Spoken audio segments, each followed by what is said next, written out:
Welcome in our क्यूजनल classes. और this is the class number 9। Already मैंने 8 videos upload कर दिए हैं, तो जाके देखना, प्लेलिस्ट मैंने बना दी है आपके लिए। अगर किसी ने नहीं देखा है तो आप फर्स्ट क्लास से देखना, क्योंकि मैंने सिलेबस भी डिस्कशन किया है फर्स्ट क्लास में। एंड सब्सक्राइब करें एंड शेयर ज़रूर करें with your friends and your group, जो भी आप कॉलेज में हो उन सबके साथ में शेयर करें। लाइक कर दीजिएगा, क्योंकि मुझे लाइक करने से ही मोटिवेशन मिलता है कि मैं आपके लिए अच्छी अच्छी वीडियोस लेके आऊँ। एंड आपको क्या करना है, इंस्टाग्राम को आप लोग सभी इंस्टाग्राम से हो, आई नो दैट, ओके। मुझे अच्छे से पता है कि आप सभी लोग इंस्टाग्राम पे हो। एंड इंस्टाग्राम को फॉलो कर लेना, टेलीग्राम को ज्वाइन कर लेना, ये मस्ट भी है, क्योंकि ऑल अपडेट मैं सबसे पहले इन्हीं प्लेटफॉर्म पे प्रोवाइड करवाती हूँ, ओके। और यूट्यूब को तो आपको करना ही है सब्सक्राइब। लास्ट वीडियो में मैंने क्या बताया था आपको, लास्ट वीडियो में मैं करवाया था मैंने मेमोरी लेवल, ठीक है, जिसको हर्बर्ट के द्वारा दिया गया था। इसके ऑब्जेक्टिव्स करवाए थे, उसके क्या इसकी कमियां थी, उसकी क्या प्लस पॉइंट था, क्या माइनस पॉइंट था, क्या नेगेटिव पॉइंट था, वो सभी मैंने कवर करा दिया है। उसकी क्या पंच पद्धति थी वो भी मैंने कवर करा दिया है। आज देखेंगे अंडरस्टैंडिंग लेवल। अब देखो, मैं यहाँ पे आपको पढ़ा रही हूँ तो कुछ ना कुछ मैं आपको टॉपिक है वो समझा ही रही हूँ ना, तो इसका मतलब क्या हो गया, अंडरस्टैंडिंग कराना। अंडरस्टैंड का मतलब होता है कि सीधा सा मीनिंग है समझना या समझाना। तो यहाँ पे एक सिंपल सा वर्ड है कि आप किसी को प्रिंसिपल समझा रहे हो, किसी को थ्योरी समझा रहे हो, तो ये क्या है, आपके अंडरस्टैंडिंग लेवल में आता है, ठीक है। What is the meaning of understanding.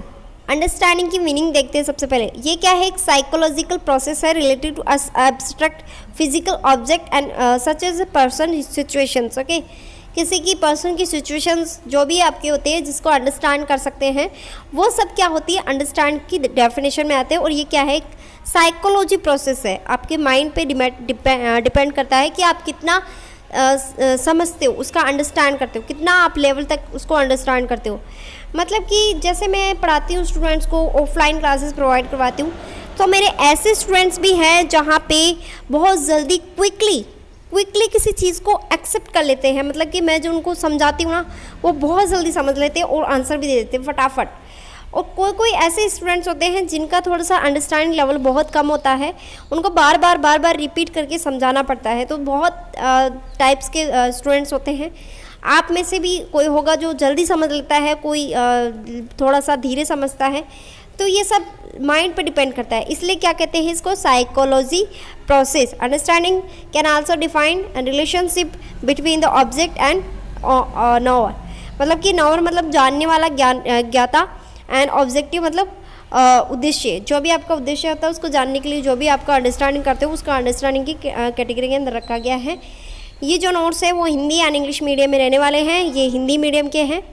समझ एक अमूर्त भौतिक वस्तु से संबंधित एक मनोवैज्ञानिक प्रक्रिया है। जैसे व्यक्ति या स्थिति, किसी भी चीज़ को समझना यहाँ पे क्या होता है, भौतिक अमूर्त होता है।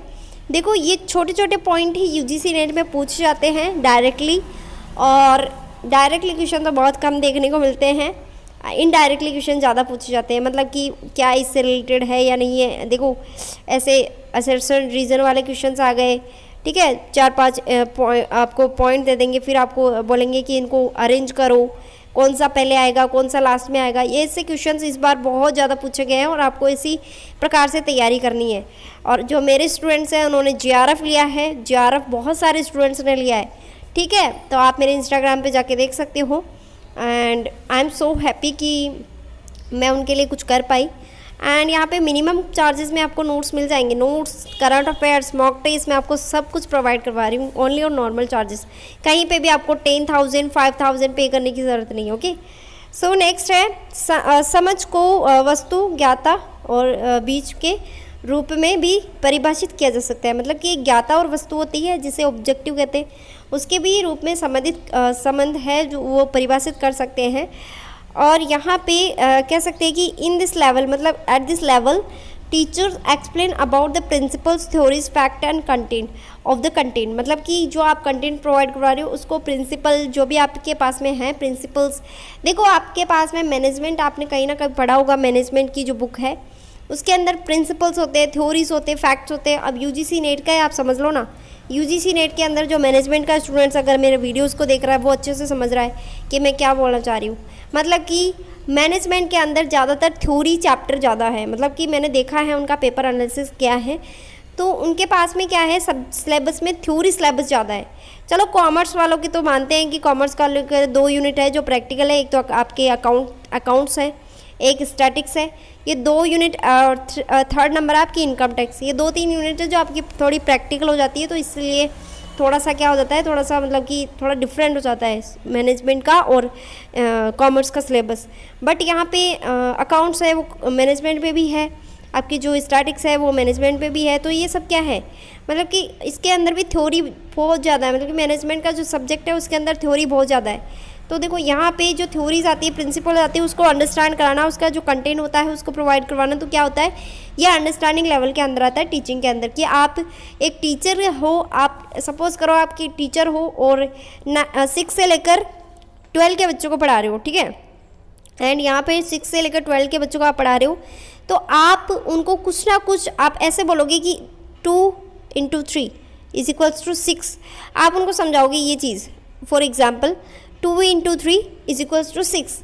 अब बच्चा क्या सोचेगा, उसको इतना तो आता ही है कि वो सर को बोलेगा कि सर 3 × 2 = 6 भी तो होता है, 6 × 1 = 6 भी तो होता है।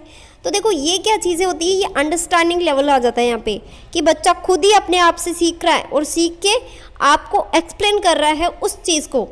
आई एम श्योर कि आपको ये एग्जाम्पल देने के बाद में अच्छे से समझ में आ गया होगा। अगर समझ में आ गया तो प्लीज़ एक लाइक कर दो।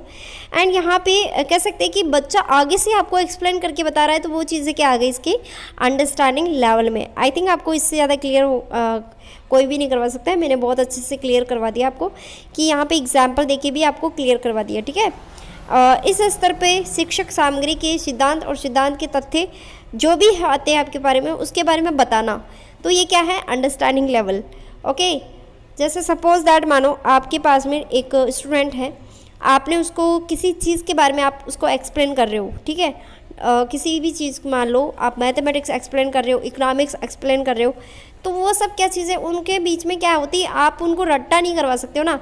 जैसे आप बोलोगे 2 × 3 चलो याद कर लो, ऐसे तो नहीं बोलोगे ना उनको, आप उनको समझाओगे भाई 2 × 3 क्यों आया, मतलब 2 को 3 को मल्टीप्लाई करने पर 6 आया। फिर स्टूडेंट सोचेगा कि 3 × 2 करने पर भी तो 6 आ रहा है सर, तो हाँ ये इट्स ओके, मतलब कि यहाँ पे क्या है, स्टूडेंट्स का माइंड चल रहा है। तो यहाँ पे सीधी सी बात है कि एक स्टूडेंट्स अपने माइंड के थ्रू आपको जो भी चीज़ अंडरस्टैंड कर रहा है, जो भी आप बता रहे हो उसको अंडरस्टैंड कर रहा है, वो सभी चीज़ें क्या है, अंडरस्टैंडिंग के अंदर आ जाती है। आई होप कि आपको क्लियर हो रहा होगा। क्लियर हो रहा है तो प्लीज़ लाइक एंड शेयर ज़रूर करना। नेक्स्ट वीडियो में इससे भी अच्छा कंटेंट मिलेगा आपको पढ़ने के लिए। And thank you so much for watching this video and please share with your friends. अभी अपने पास में बहुत टाइम है, क्योंकि आपकी जो न्यू फॉर्म्स हैं, स्टूडेंट्स की क्यूरीज आ रही थी कि न्यू फॉर्म्स कब से आएंगे, तो न्यू फॉर्म्स आपके आएंगे दिसंबर में, और जब आएंगे ना तब मैं आपको वीडियो के थ्रू और इंस्टाग्राम पे एंड टेलीग्राम पे ज़रूर बता दूँगी, ठीक है, डोंट वरी। और जिसका नहीं हुआ है सिलेक्शन, उनके लिए एक ही है यहाँ पे बात कि इस बार आपको JRF लेना है, कुछ भी करो इस बार अच्छा से स्टडी करो। जो लास्ट में आपने जो भी आपने नेगेटिव पॉइंट, आप अपना नेगेटिव देखो कि आपने क्या कहाँ पे मिस्टेक की है, क्या आपने रिवाइज नहीं किया था, क्या आपने अपने स्टडीज़ को अच्छा नहीं किया था, क्या आपने सही से टाइम नहीं दिया, क्या आपने सही से ऑल यूनिट्स को टाइम नहीं दिया। अब कोई बच्चे होते हैं जो 1-2 यूनिट्स को टाइम दे देते हैं और बाकी का 1-2 यूनिट्स तो छोड़ देते हैं कि चलो ठीक है इसमें से। देखो भाई UGC नेट है, NTA वाले हैं, कुछ भी हो सकता है यहाँ पे। ऐसा कोई वो नहीं है कि आपको एक यूनिट से ही पूरे क्वेश्चन उठा के दे देंगे, नहीं, वो किसी भी यूनिट से किसी भी कोई से भी क्वेश्चन उठा के दे देंगे, कितने भी क्वेश्चन दे देंगे उठा के। मतलब कि एक यूनिट से अगर यूनिट 1 से आपसे 5-10 क्वेश्चन पूछ लिए पेपर 2 में, तो मान लो यूनिट 8 से आपसे पूछा ही नहीं, मान लो यूनिट 10 से आपसे 10-15 क्वेश्चन पूछ लिए, तो भाई ये NTA वालों पे डिपेंड करता है, ये कोई नहीं बता सकता कि कितने क्वेश्चंस किस में से आते हैं। लेकिन मैं आपको एक बात ज़रूर कहना चाहती हूँ कि अगर आप मैनेजमेंट के स्टूडेंट्स हैं तो यूनिट नंबर 6 आप मत छोड़ना, यूनिट नंबर 6 आपको कवर करना है। और अगर आप कॉमर्स के स्टूडेंट्स हैं तब भी आपको यूनिट नंबर 6 आपको कवर करनी है, क्योंकि दोनों का सिलेबस अलग है, बट मैं आपको यूनिट नंबर 6 बता रही हूँ, वो ज़्यादा इंपॉर्टेंट है। और स्टैटिक्स पोर्शन मैं करवाऊँगी ना आपको, जो वीडियोज़ है आपको देखना है, जो बहुत ज़्यादा इंपॉर्टेंट मैं करवाने वाली हूँ। सो बने रहिए मेरे यूट्यूब चैनल पे। Thank you so much for watching this video and please share with your friends.